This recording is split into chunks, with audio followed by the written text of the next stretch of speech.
શું તમારી ઉંમર 40 વર્ષથી વધારે છે અને તમે મેલ છો તો આ વિડીયો તમે જરૂરથી સાંભળો.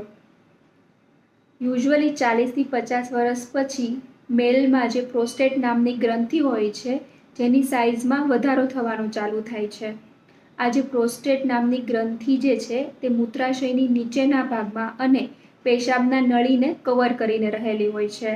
હવે જ્યારે પણ જો તેની સાઇઝમાં વધારો થાય છે તો તે પેશાબની નળીને પ્રેશર આપે છે.